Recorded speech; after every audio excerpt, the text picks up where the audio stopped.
So welcome, everybody. My name is Kelsey Jaggard, and I'm the warehouse manager at YYC Growers and Distributors. I'm also a settler in Treaty 7 territory. So that's the territory of the Kainai, Piikani, Tsuut'ina, Tsuut'ina, and Stoney Nakoda, Wesley Bearspaw, Chiniki nations, and also the Métis Nation of Region 3.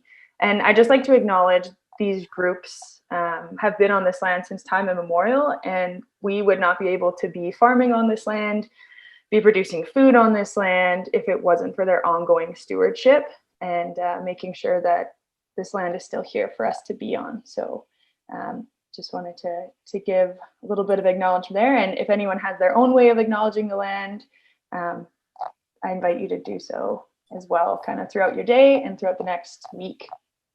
But thank you for joining the YYC Growers Education Series. So we're just trying to focus on helping Calgarians connect to their local food systems and the people behind it, hence Shelby being here. If you've never heard of YYC Growers and Distributors, we're a farmer-owned cooperative that works to ensure local food that's fresh and nutrient-dense gets to Calgary and Southern Alberta residents. And we have markets around the city. We have a subscription box. And so if you'd like more information, you can visit yycgrowers.com.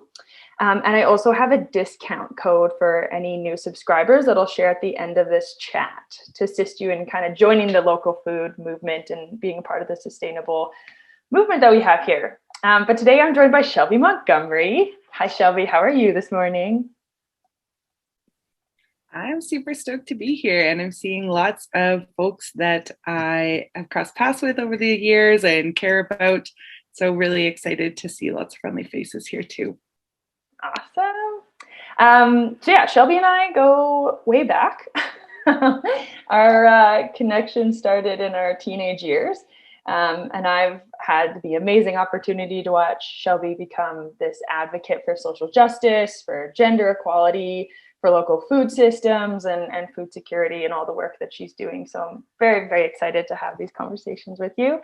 But for starters, how about you introduce yourself? And yeah, let's just start with that. Sure, thank you. My name's Shelby. As Kelsey mentioned, I go way back with her because we are both from Treaty 7. I grew up here in the city of Calgary. I work full time for a food rescue organization in Calgary called Leftovers Foundation. I'm oversee their programs, and outside of my work, I also have recently not started because it's been a few years, but I guess scaled up a seed library that's going to be launching in a public space this spring. I have worked as a garden consultant for urban agriculture projects for the last 4 or 5 seasons. I do lots of work in the education space and basic skills space for agriculture or for urban agriculture. And what else? Oh, and a lot of my journey in this space started with the lovely YYC Growers as I spent 2 seasons working on our family farm. Let's see. Yes, thank you, Rod. Working for our family farm as YYC Growers was kind of in its young years. It was a really neat time to be a part of that ecosystem. Mm-hmm. So that's your one connection to YYC Growers, but you're also a subscriber. How's that going? Of course, I'm a subscriber. Like working on the other side, like starting as a farmer, I recognized really quickly that getting a YYC subscription was probably going to be the best quality food, putting money in the pockets of the best people.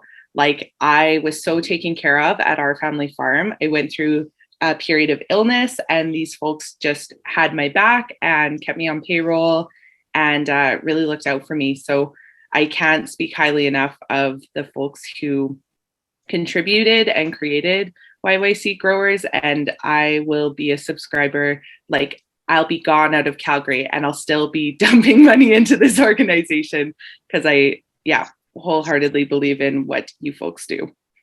Yeah, I was actually chatting with Shelby, and we were talking about how her first pickup was just like on a lawn in a random community. It wasn't at like any kind of like pickup location or anything. So she's been here for a long time.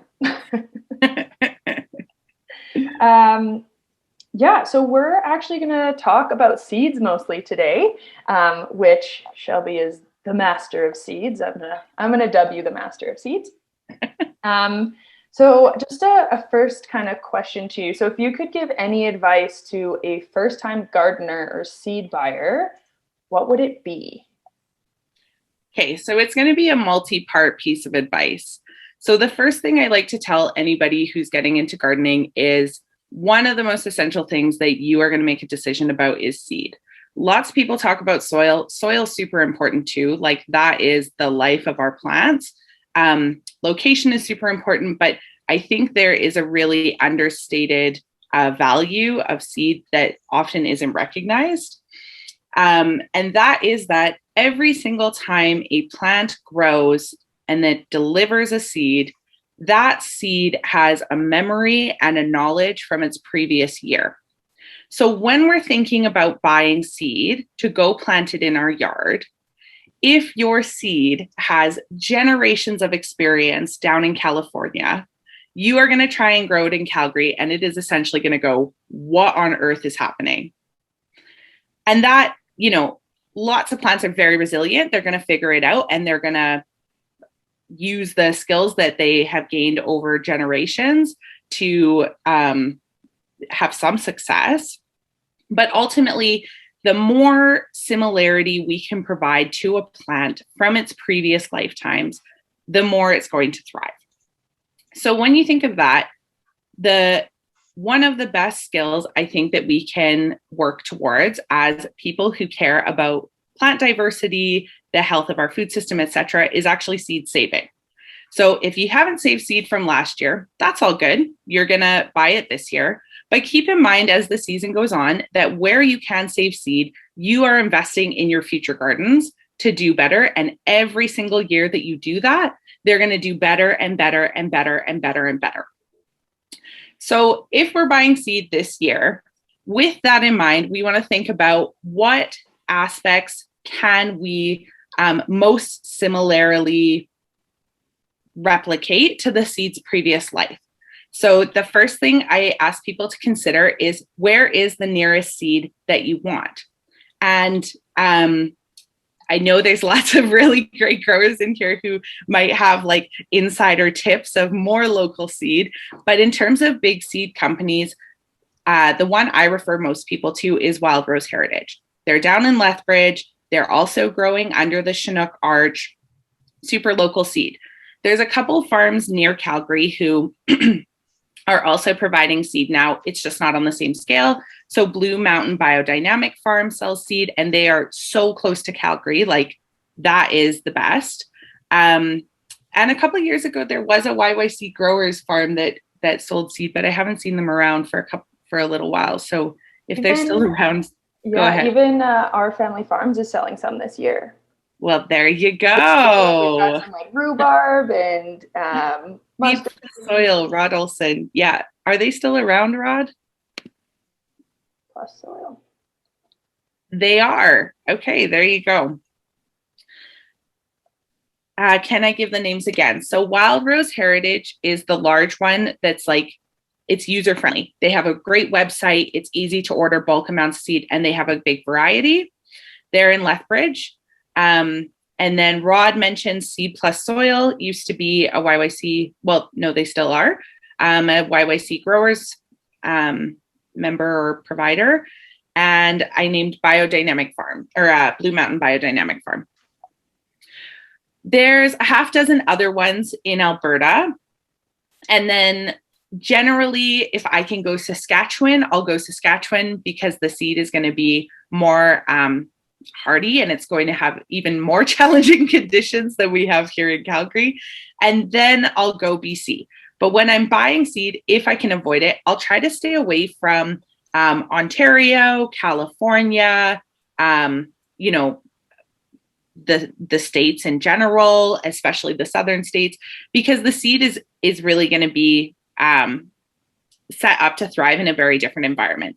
That being said, like for sure, I've gotten drawn into some really unique seed from a farm in Vermont. I've thought, I think I can make it happen. And if I collect that seed this year, maybe it'll do better next year. But it's not the end of the world, but it is a great tip.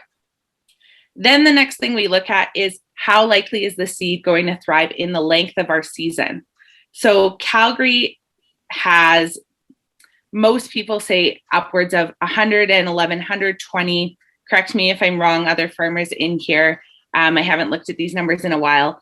Frost-free days. So when we pick up a package of seed, it will say how many days we have until maturity or until yield. So it might say days to maturity, days to yield, or it might say DTM or DTY. When you look at that number, you have to think, how many days is this going to grow in my garden, and what is the chance that it's going to get to yield or get to maturity by the time I want to eat it? So if I pick up, say, a package of quinoa and it's 130 days to yield, I could start it inside my house. I could really nurture it. I could put it in the sunniest part of my yard, and I might get a crop at the very end of the season if, please, please, please, we don't get a snowtember and the season lasts a long time. But my motto, because everything that I grow is urban, everything that I can consult on is urban, everything is small, and we're in limited space. I'm like, I want the most food in the least time. So when I look at DTM or DTY, I try to go the lowest possible number. So when I'm trying to decide, okay, there's 25 varieties of tomatoes here, I will just click every single one, and whichever one has less than 60 days, that's the one I'm growing this year. Yes, other ones might be tastier, they might be prettier, they might be more interesting, but my personal preference tends to be, I want to eat more food in less time because I don't have a lot of space. I have a tiny, tiny little backyard that I absolutely maximize. If I had a farm, maybe I would change my mind about that and be a little bit more flexible, but that's the way I tend to go. And then the last thing I look at when I'm choosing what seed I want to grow is I'll look for hints in the description about the seed that this seed is going to do well in our really challenging growing environment in Calgary. And the reason that I say that Calgary is a challenging growing environment is we can get late frost days, we can get early frost days. We can have a cold spring, a cold summer, a cold fall. We could also wake up tomorrow and it would be 35 degrees. So the inconsistency of our season and the extreme weather and the knowledge that we can have really cold or brisk ends to our season makes me really not really want to spend a lot of my time on seed that's very sensitive or that is going to, totally die if today is 15 and tomorrow's 35. So here are some clues that I look for when I pick seed that help me to define, okay, this is probably going to do pretty good in our really weird location. So one thing I like to look for is things that are cold hardy. So if I'm picking a seed that's cold hardy, I'm going to plant it in the spring or in the fall. And I'm going to have a better sense that it is going to do well if our fall is totally brisk and we're not hitting, -5, but we're hanging out around 3 for a month. Your tomatoes are not going to grow at that rate, but your kale, if it's very cold hardy, might still be doing pretty well. The other term I like to look for is bolt resistant. So if you're a seed saver, or if you want to practice your seed saving, you might not care about things being bolt resistant. If my radishes bolt, I'm pretty stoked because I like eating radish pods and also I like saving seed.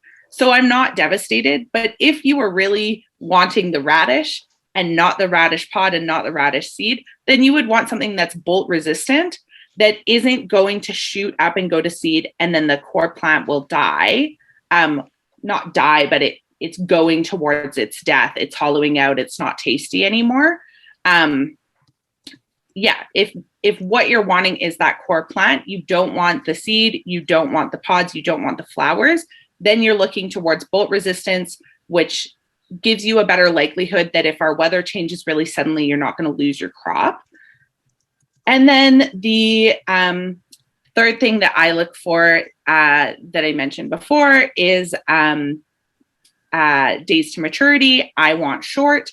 And depending on where you're growing, I also like to look for things that will do well in the shade, because realistically, if you live in the city in Calgary, you may luck out and have a wonderful south-facing backyard, no fence, no trees, no bushes, 12 hours of light per day. That could be your setup.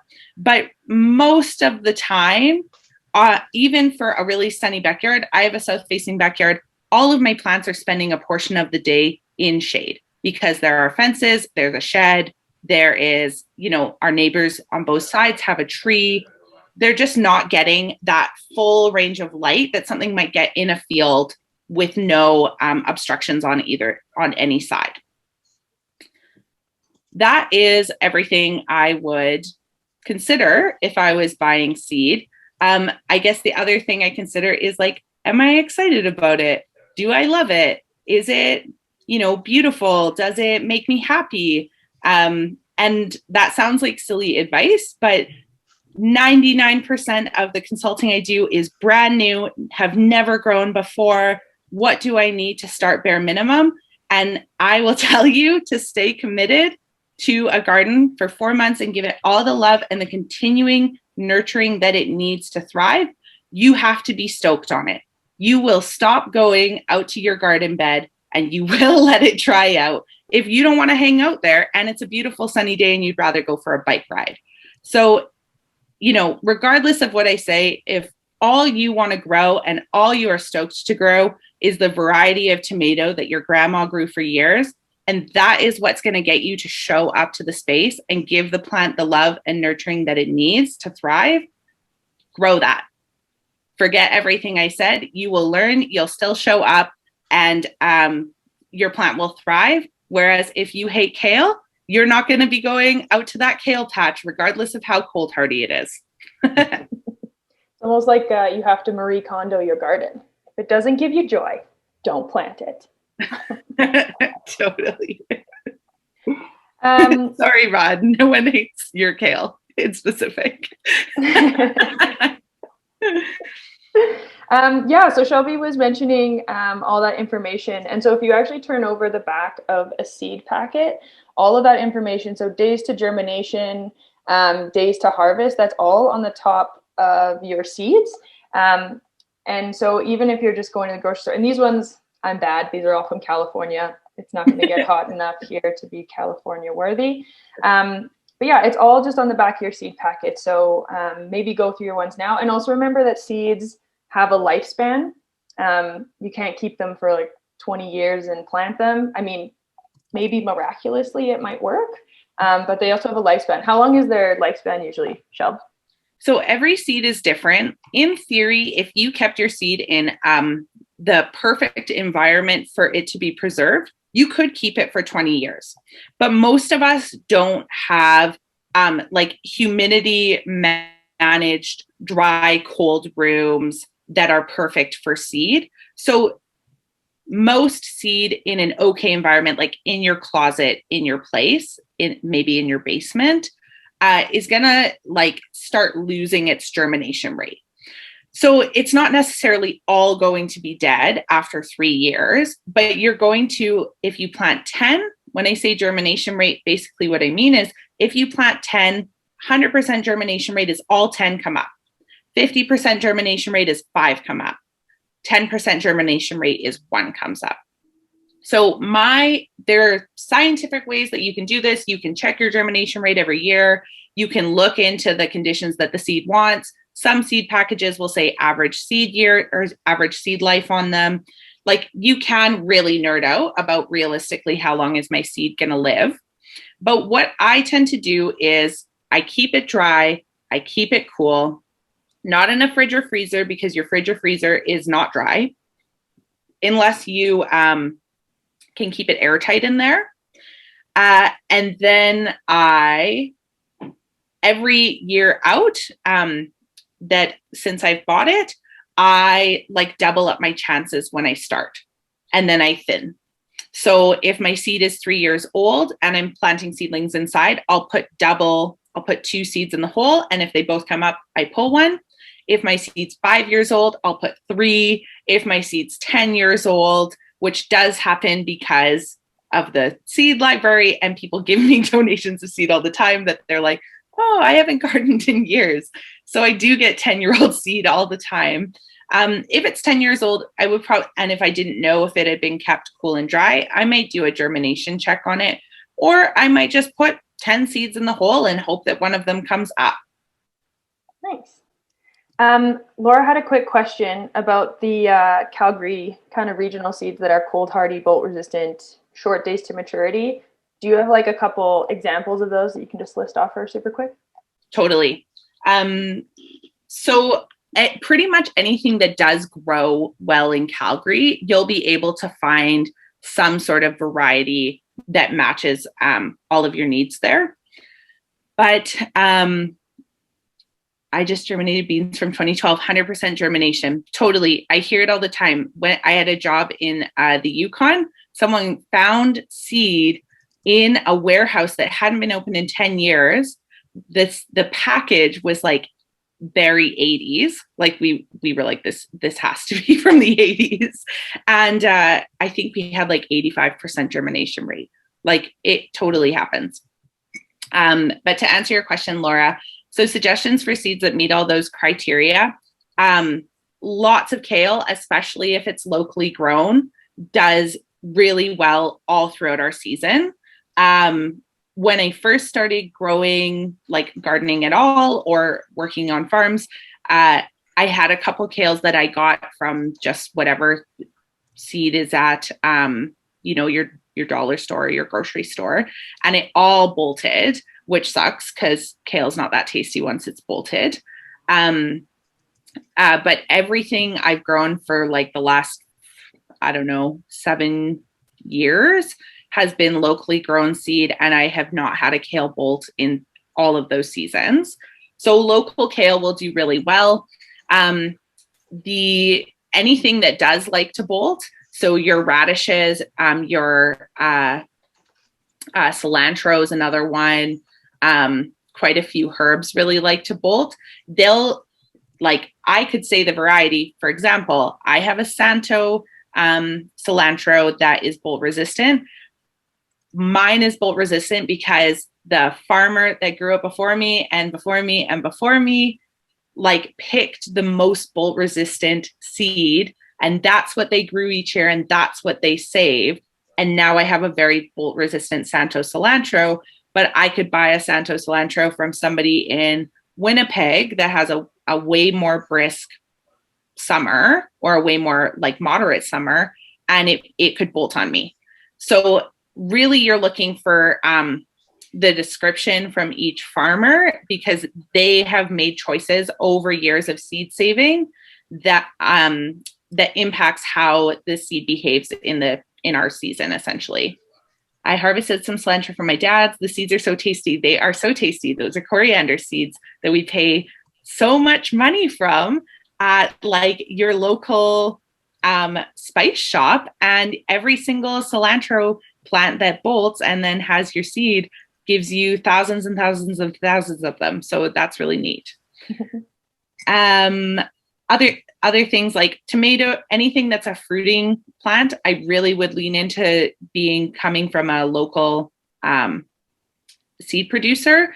So tomatoes, for example, just tend to do a lot better if they have had our season before. I'm not really answering your question very well because it really is seed by seed.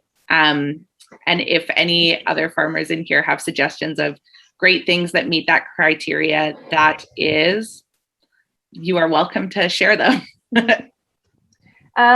Yeah, so now that we're talking about some like local seeds and the importance of local seeds and seed saving, I just wanted to introduce everybody to the seed library that shall be starting up. So I guess a couple quick questions for you is who can access it, and kind of what's the main purpose of it and how does it work? Cool. So the seed library started out of my consulting, where I would end up in situations where people really wanted to start a garden, and it's quite costly to actually start a garden if you have nothing. So like the cost of tools, soil, ripping out sod, et cetera, can be quite a big expense if you don't have any of it already, or if you don't have a hookup or the ability to buy bulk, etc. So I kept getting into these situations where I was trying to find cheaper ways to allow people to just start this year and push their costs over a series of years. And one of the ways I came up with was I just started lending everybody a bit of seed. I would say this is, this is something you're borrowing. If you get a plant, return the seed at the end of the season. I'll support you to figure that out. And it was just an informal thing that I was doing. But over the course of multiple seasons, it just like word of mouth organically grew to a point that last season I just actually couldn't on my own outside of my job manage all of the donations that were coming in and the request to borrow seed that folks wanted to take out. So I applied for a little grant. I got a little bit of money to get some of the supplies that we needed. And I built up a really amazing community of about 20 super committed volunteers just to move this informal thing that I was doing to more of a public opportunity that folks can engage with. So the library will be operating out of the basement of the bookstore in Inglewood called The Next Page. We are working on getting all of our pieces together for to launch. It'll be basically the baseline year where we'll lend a little bit of seed. We don't have a massive library, and we'll bother people for donations throughout the year. And as the collection grows, we'll be able to lend more seed and provide more support for folks to bring it back. Yeah, I think the way that we are, well, I don't think I know. The way that we're hoping to run it this year is that you will come to The Next Page, come to the basement, you'll sign up for your membership card. That's it. Super easy, free, and you'll be able to lend a bit of seed from the library. The specifics of how much seed and how many packages we're still working out. And then you'll give a verbal contract, basically, that you'll try your very, very best to grow this plant to its maturity and then return the seed. And if you can't return that, then you'll try and return another seed to allow the collection to continue to grow. The Next Page, I believe their hours are like 10 to 6, I think Tuesday to Sunday. The address is, I don't know the address off the top of my head, but it's on the main strip of Inglewood, sort of near what major things are there? There's like a arcade and a couple other local businesses. It's on the same side as Stash, the wool place. But then we won't be there all of the hours that they are open. We're working right now on a volunteer schedule. So we'll probably be there like 3 to 6 hours a week. And we'll ask people to come at that time just because we're lacking the capacity to be there all of the time. And yes, we need more volunteers. What else can I say about this? Oh, we've started an Instagram where we will post information for now until our website's up, which is Calgary Seed Library. And if you're interested in knowing more, getting information on when we launch, signing up as a member, hearing what our hours are, as this information comes in. You can also email us at calgaryseedlibrary@gmail.com. Awesome. There is not a phone number yet. We will post everything, though, to our Instagram and once our website comes up. But Myra, if you want to, I'll just put our email in here. Just send an email that you're interested. I can follow up once we have more information on our specific times and our launch date.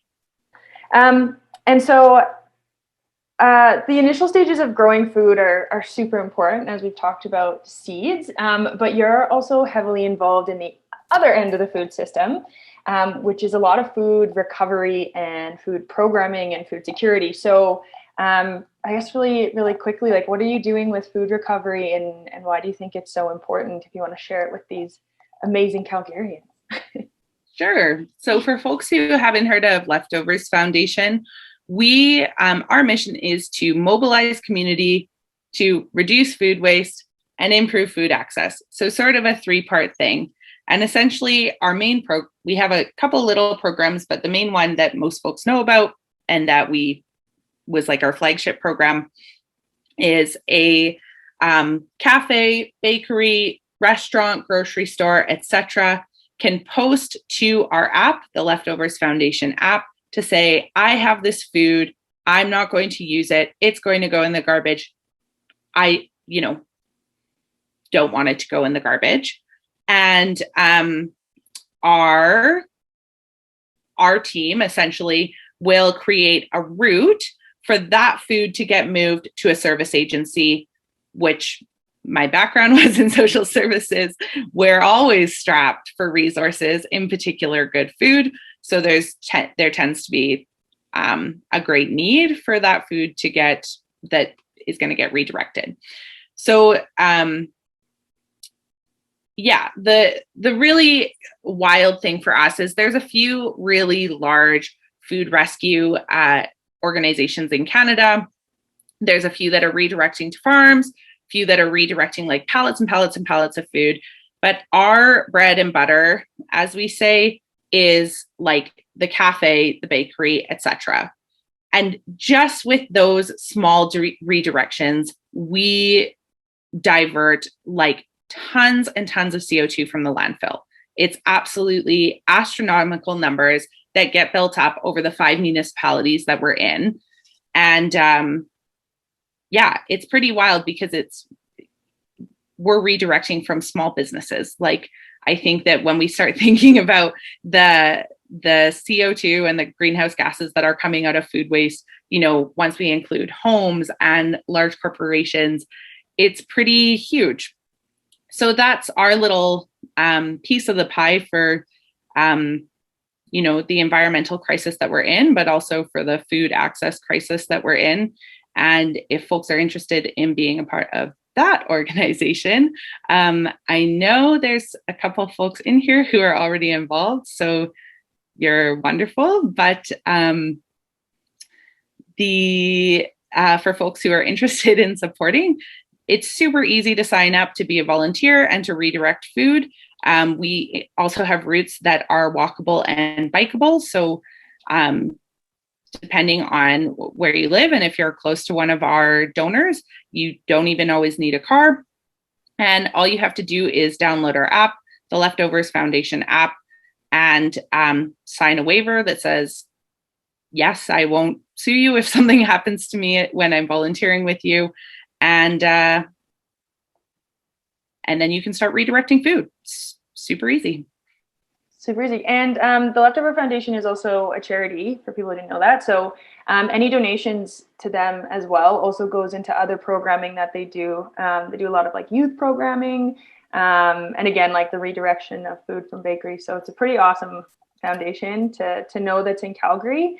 And if you have a local bakery that you know of, then I would just challenge you or invite you to ask them where their extras go at the end of the day. And if they have no idea where it goes, then just point them on over to Shelby. So if anyone has any last minute questions for Shelby. We're kind of wrapping up. So if you want to unmute yourself, I think Tanis has one. And then we'll finish up. Hi, Shelby. I used to volunteer for Leftovers as well before all of this hit. And then actually there was so many people with so much free time, I couldn't get on the app anymore. So I took a little bit of a backseat and let other people go. Are you finding that now, like people, I don't know if they've gone back to work or whatever, are you finding that there is still space on the app? Like, is there still a need? Or do I have to just get back on there and hunt for a route a little bit more? This is my favorite problem that we have. Yeah, right. It's not a bad one to have for sure. We have like so many stories of Leftovers staff family members who were fighting to get the route that they like. And then they find out the person that kept stealing their route was another Leftovers staff's family member. Oh, like so-and-so's aunt wanted the same route as so-and-so's grandma. So for sure, it's something we're talking about a lot. I mean, it's a great problem to have. The big, our big push has just been to try and offer more and more and more routes. Right. The wonderful, wonderful Heidi is on this call, and I know she's got all sorts of wonderful ideas. She's our Calgary everything for Leftovers. I know she's got all sorts of ideas to basically give our volunteers more opportunities to support our organization, which is like the coolest thing. Not something I've ever experienced in an entire career in nonprofit. Like, I will say that I have noticed it's been a little bit better in the time, even since I've joined Leftovers. I would guess that Heidi's done something wonderful on the back end. Yes, she has made more routes on there now. Of course she has. And we're launching a new program, Home Harvest, which will redirect garden food and fruit from folks' yards to service agencies. So that will open up a ton more routes. The other thing I would say is that we have a challenge from time to time getting on-demand routes covered. Okay. So those are the ones that show up suddenly because unexpectedly a bakery has, more food than they expected to sell today and they want to push it out today. Okay. So if you've got that flexibility, that is another great place that volunteers can really help us out. Yeah, and I mean, if anyone is strapped and looking for volunteer opportunities, YYC Growers also has a bunch of volunteer opportunities for handing out harvest boxes at different locations. And if you're a member or non-member, we just give you a veggie share for the time that you spend sharing veggies with the rest of Calgary. So if you are looking for that and looking to volunteer, we're having like market hosts and again, just people to hand out volunteers, and you can email volunteer at yycgrowers.com. And there's just, maybe I'll do these two questions that are in the chat then. One of them is the seed library available to nearby communities, Shel? Sure. Yeah. We're not qualifying people in any way. Come and see us. That would be great. Sweet. And last question from Martin. So is it difficult to collect seed, and which species are easy to collect seeds for beginners? So some seed's difficult and some seed makes itself very, very easy. So the one thing I love to point to beginners to is anything that comes in a pod, because you get all of the indications that the seed is ready just by looking at the pod. And those indications would be the pod is dry. If you shake it, things will rattle inside. It's brown. It's it looks well and truly dried out. And then all you have to do for most pods is push them, they'll snap open, and all your seed is available. So that's a beginner one I love to tell people about. There's a bunch of other plants that just, the flower turns into a seed. The seed is the most obvious thing. You can see it and you just grab it once it's dry. And then the more difficult things are yeah, there's a handful of things that you have to hunt for seed, that you have to know, a couple indicators to know that it's prepared. Anything that's fruiting, you need to know that the fruit has gone far enough into maturity that the seed will be saved. But all of those details for folks who do follow along with the Calgary Seed Library journey, we will be working on educational materials to help folks have confidence in their seed saving. And of course, I'm going to plug the wonderful Janet Melrose, who's on here. Janet has written a couple books that I've learned quite a few things about gardening from. And Janet, I think you did release one on that covers some seed saving. Correct me if I'm wrong. There she is. Yeah, the latest one, just titled Seeds, does cover seed saving quite a lot, actually. Because it's so easy to do, but we kind of are scared to do it because we've been told you got to buy your seeds from the store. So yeah, we've got a fair amount of information in that book too. And I also want to mention Dan Jason. He's from Salt Spring Islands. Hang on one tick. Just called Saving Seeds, teeny little thing. It's a great little resource as well. Yeah, and anyone looking for Janet's books, we have them on our web store. At YYC Growers that you can just add to your box when you go in. Very good.